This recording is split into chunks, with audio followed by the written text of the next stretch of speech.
नमस्कार दोस्तों, YouTube channel कल्पना Hindi academy पर आप सबका स्वागत है। ये क्लास हिंदी से संबंधित सभी परीक्षाओं के लिए है। आज की क्लास में हम हिंदी साहित्य से संबंधित महत्वपूर्ण प्रश्नों पर विस्तृत चर्चा करेंगे। तो आइए हम आज की क्लास को शुरू करते हैं और हमारा आज का पहला प्रश्न है, 252 वैष्णवन की वार्ता के लेखक कौन है? आपके पास ऑप्शन है नंददास, नाभादास, गोकुलनाथ या सूरदास। तो इसका सही उत्तर क्या होगा? बिल्कुल सही। जिन साथियों ने ऑप्शन नंबर 3 बताया है उनका उत्तर सही है। 252 वैष्णवन की वार्ता के लेखक गोकुलनाथ है और इसका रचनाकाल 1568 ईस्वी माना जाता है। ठीक है, इसमें विठलनाथ के 252 शिष्यों की कथाओं का संकलन किया गया है। कई बार इसकी भाषा भी पूछी जाती है, तो इसकी भाषा है ब्रज भाषा। ठीक है, यह ग्रंथ जो है वो ब्रज भाषा में रचित है। हमारा अगला प्रश्न है, रीतिकाल के उस कवि का नाम बताइए जिसने वीररस में कविता लिखी है। आपके पास ऑप्शन है घनानंद, भूषण, पद्माकर, बिहारी। तो बताइए इसका सही उत्तर क्या होगा? आपको उस कवि का नाम बताना है जिसने वीररस में कविता लिखी है। बिल्कुल सही। जिन साथियों ने ऑप्शन नंबर 2 बताया है उनका उत्तर सही है। भूषण ने वीररस में कविता लिखी है। ठीक है, भूषण की उपाधि किसने दी थी इन्हें? तो राजा रुद्र सोलंकी ने दी थी। ठीक है, आज का प्रश्न है आप लोगों के लिए कि भूषण का मूल नाम क्या था? भूषण का मूल नाम क्या था? सभी लोग अपना उत्तर कमेंट बॉक्स में देना। ठीक है, हमारा अगला प्रश्न है, इनमें से कौन सा नाटक भारतेंदु जी का नहीं है? आपके पास ऑप्शन है भारत दूरदशा, प्रेम जोगनी, नील देवी या रणधीर प्रेम मोहिनी। तो इसका सही उत्तर क्या होगा? कौन सा नाटक भारतेंदु जी का नहीं है उसका चयन करना है और साथ में ये बताना है कि फिर यह नाटक किसका है। बिल्कुल सही। जिन साथियों ने ऑप्शन नंबर 4 बताया है उनका उत्तर सही है। रणधीर प्रेम मोहिनी भारतेंदु जी का नाटक नहीं है। किसका नाटक है ये? बिल्कुल सही, श्रीनिवास दास का। ठीक है, और कब लिखा? बिल्कुल सही, 1877 ईस्वी में। ठीक है, किसका है? श्रीनिवास दास जी का है। हम बात करते हैं कि भारत दूरदशा जो कि भारतेंदु जी का नाटक है, इसका रचनाकाल क्या माना जाता है? तो 1880 ईस्वी। ठीक है, प्रेम जोगिनी 1875 ईस्वी, नील देवी 1881 ईस्वी। ठीक है, ये तीनों नाटक भारतेंदु जी के हैं और रणधीर प्रेम मोहिनी श्रीनिवास दास जी का नाटक है 1877 ईस्वी का। हमारा अगला प्रश्न है, रीतिकालीन कवियों की काव्य भाषा क्या थी? आपके पास ऑप्शन है अवधी, खड़ी बोली, ब्रजभाषा, बुंदेली। तो इसका सही उत्तर क्या होगा? रीतिकालीन कवियों की भाषा बतानी है आपको। काव्य की भाषा क्या थी? शाबाश। नहीं, बिल्कुल सही। जिन साथियों ने ऑप्शन नंबर 3 बताया है उनका उत्तर सही है। रीतिकालीन कवियों की काव्य भाषा क्या थी? तो ब्रज भाषा थी। ठीक है, हमारा अगला प्रश्न है, इनमें से कौन सी तालव्य ध्वनि है? आपके पास ऑप्शन है ह, प, च या ल।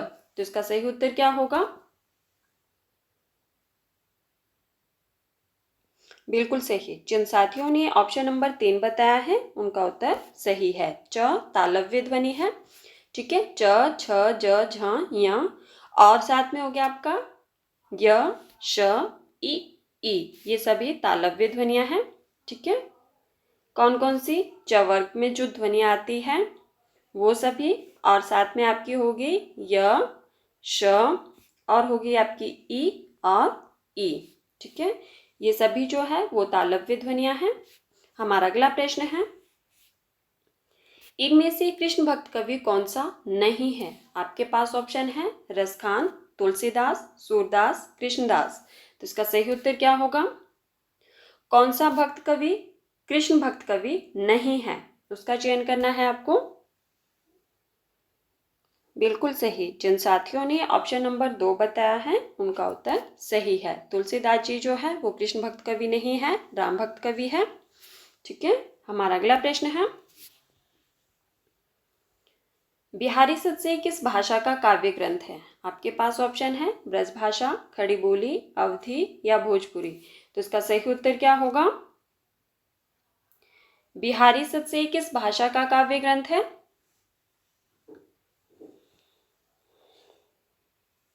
बिल्कुल सही। जिन साथियों ने ऑप्शन नंबर 1 बताया है उनका उत्तर सही है। बिहारी सतसई ब्रजभाषा में लिखा गया ग्रंथ है।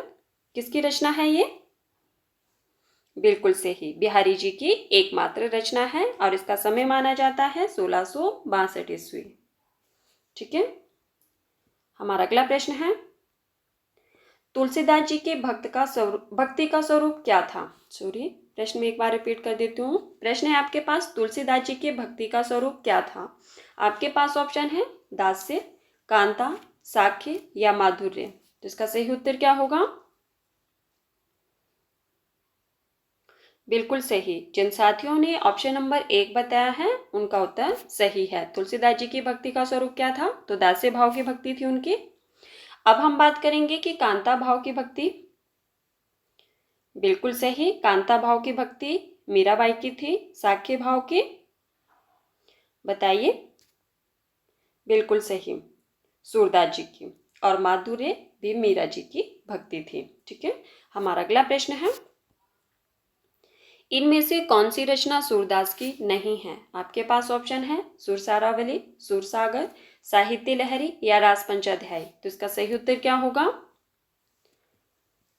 कौन सी रचना सूरदास जी की नहीं है और फिर साथ में ये भी बताना है कि यह रचना फिर किसकी है।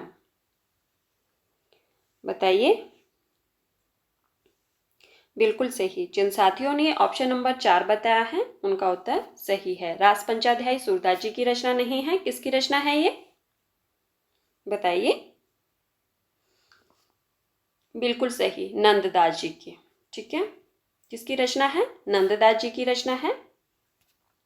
इसी रचना की प्रसिद्धि पर जो है आचार्य रामचंद्र शुक्ल ने क्या कहा था?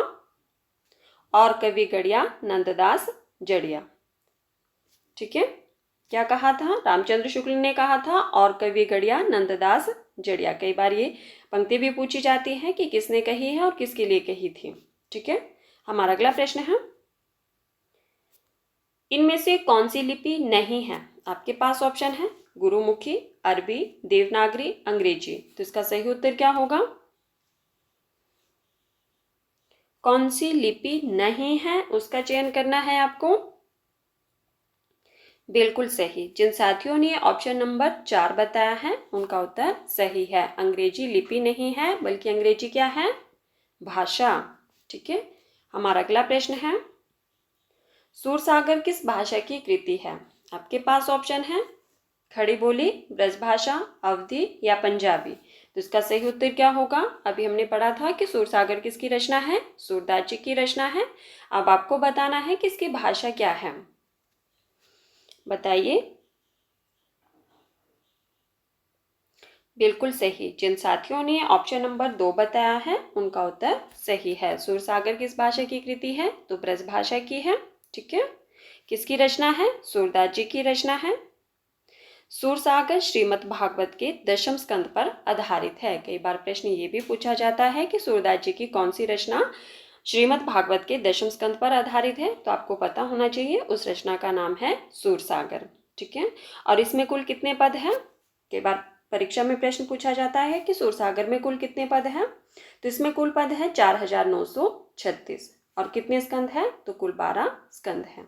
ठीक है, हमारा अगला प्रश्न है, कविप्रिया के रचनाकार का नाम बताइए। आपके पास ऑप्शन है पद्माकर, केशवदास, घनानंद या देव। तो इसका सही उत्तर क्या होगा? साथियों, जिन्होंने अभी तक वीडियो को लाइक नहीं किया है प्लीज़ वीडियो को लाइक कर देना, और जिन्होंने अभी तक वीडियो को शेयर नहीं किया है प्लीज़ वीडियो को भी शेयर कर देना। बताइए कविप्रिया के रचनाकार का नाम और साथ में इसका रचना काल भी बताना है आपको। बिल्कुल सही। जिन साथियों ने ऑप्शन नंबर 2 बताया है उनका उत्तर सही है। कविप्रिया के रचनाकार कौन है? केशवदास जी है। और इसका रचना काल क्या माना जाता है? 1601 ईस्वी। ठीक है, क्या समय माना जाता है? 1601 ईस्वी की रचना है। और ये जो कविप्रिया है यह अलंकार संबंधी ग्रंथ है। ठीक है, अलंकार संबंधी ग्रंथ है केशवदास जी का। कई बार ये भी प्रश्न पूछा जाता है कि केशवदास जी की कौन सी रचना अलंकार से संबंधित है। तो आपको पता होना चाहिए उस रचना का नाम है कविप्रिया। ठीक है, हमारा अगला प्रश्न है, सुजान शब्द का प्रयोग किस कवि की कविता में सर्वाधिक हुआ है? आपके पास ऑप्शन है भूषण, बिहारी, घनानंद या ठाकुर। तो इसका सही उत्तर क्या होगा? सुजान शब्द का प्रयोग किस कवि की कविता में सर्वाधिक हुआ है? बिल्कुल सही। जिन साथियों ने ऑप्शन नंबर 3 बताया है उनका उत्तर सही है। घनानंद की कविताओं में सुजान शब्द का अधिक प्रयोग हुआ है। हमारा अगला प्रश्न है, नंददास किस काव्य धारा से संबंधित है? आपके पास ऑप्शन है संत काव्य धारा, सूफी काव्य धारा, कृष्ण काव्य धारा या राम भक्त काव्य धारा। तो इसका सही उत्तर क्या होगा?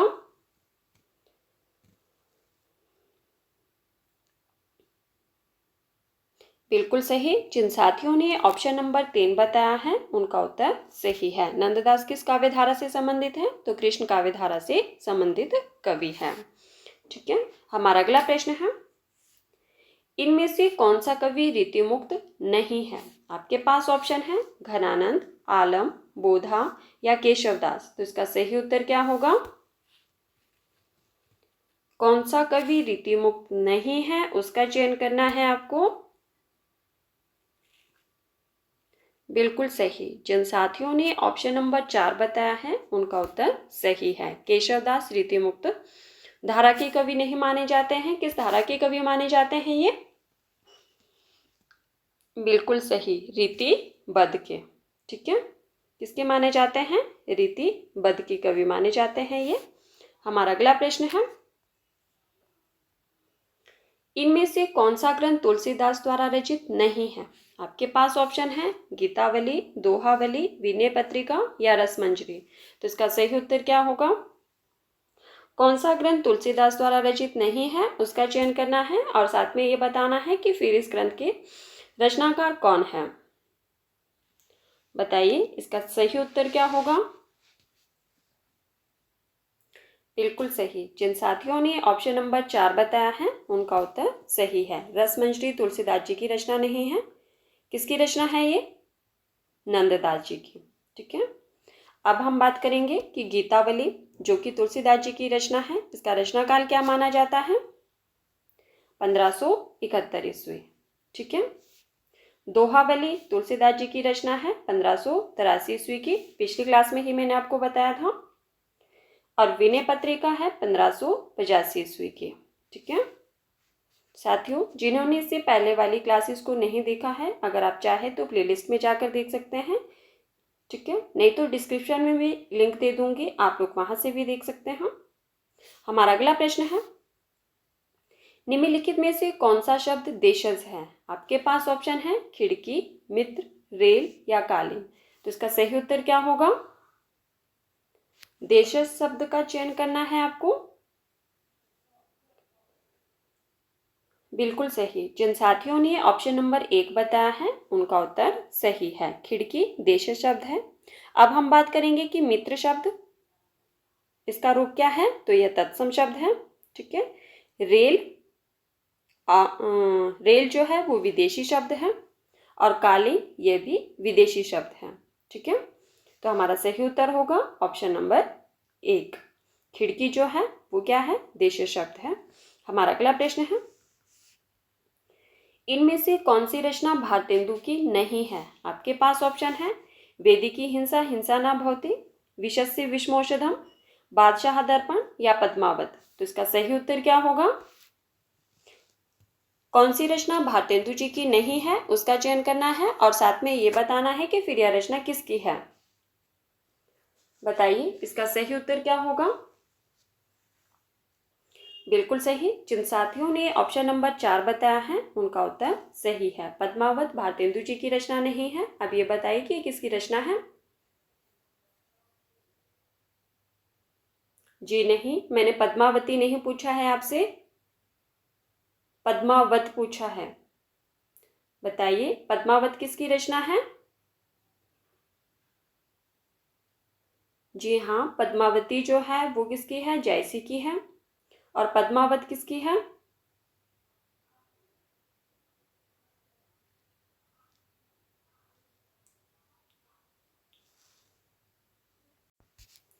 बिल्कुल सही। पद्मावती किसकी है? राधा कृष्ण दास की। ठीक है, किसकी है? राधा कृष्ण दास जी का नाटक है ये, 1882 ईस्वी का। और जो पद्मावत है वो है जयसी की रचना। ठीक है, पद्मावत जयसी की रचना है और पद्मावती राधा कृष्ण दास जी की रचना है 1882 ईस्वी की। ठीक है, अब हम बात करेंगे कि वेद की हिंसा, हिंसा न भवति, भारतेंदु जी का नाटक है 1873 ईस्वी का। ठीक है, और विशस्य विषमोषधम भारतेंदु जी का है 1876 ईस्वी का। ठीक है, और बादशाह दर्पण ये भारतेंदु जी का निबंध है। हमारा अगला प्रश्न है, हिंदी समालोचना के सूत्रपात के लिए भारतेंदु युग की कौन सी पत्रिका उल्लेखनीय है? आपके पास ऑप्शन है कवि वचन सुधा, हरिश्चंद्र पत्रिका, ब्राह्मण या आनंद कादम्बिनी। तो इसका सही उत्तर क्या होगा? हिंदी समालोचना के सूत्रपात के लिए भारतेंदु युग की कौन सी पत्रिका उल्लेखनीय है, उसका चयन करना है आपको। बताइए इसका सही उत्तर क्या होगा? बिल्कुल सही, जिन साथियों ने ऑप्शन नंबर 1 बताया है उनका उत्तर सही है, कवि वचन सुधा। ठीक है, हिंदी समालोचना के सूत्रपात के लिए भारतेंदु युग की पत्रिका उल्लेखनीय है, कवि वचन सुधा। और इसका जो प्रकाशन वर्ष है वो है 1868 ईस्वी। भारतेंदु जी की पत्रिका थी ये। हरिश्चंद्र पत्रिका, ये भी भारतेंदु जी ने पत्रिका निकाली थी 1873 ईस्वी में। आप लोग ही मुझे बताएंगे, क्योंकि पिछली क्लास में मैंने ये सारी पत्रिकाओं के नाम बताए थे और इनके संपादक के नाम भी बताए थे। चलिए आप ही बताइए, ब्राह्मण पत्रिका के संपादक कौन थे और कब निकाली गई थी ये पत्रिका? बताइए, पिछली क्लास में ही मैंने आपको बताया था। बिल्कुल सही, ब्राह्मण पत्रिका के संपादक कौन थे? तो प्रताप नारायण मिश्र। कब निकाली गई थी? 1883 ईस्वी में। और आनंद कादम्बिनी के संपादक कौन थे? बताइए, पिछली क्लास में ही मैंने बताया था आपको। बिल्कुल सही, आनंद कादम्बिनी के संपादक कौन थे? तो बद्रीनारायण चौधरी प्रेमखन। कब निकाली थी? 1881 ईस्वी में। हमारा अगला प्रश्न है, इनमें से कौन सा महाकाव्य अवधी भाषा में लिखा गया है? आपके पास ऑप्शन है प्रिय प्रवास, साकेत, रामचरितमानस या रामचंद्रिका। तो इसका सही उत्तर क्या होगा? कौन सा महाकाव्य अवधी भाषा में लिखा गया है, इसका चयन करना है आपको और साथ में उसके रचनाकार का नाम भी बताना है।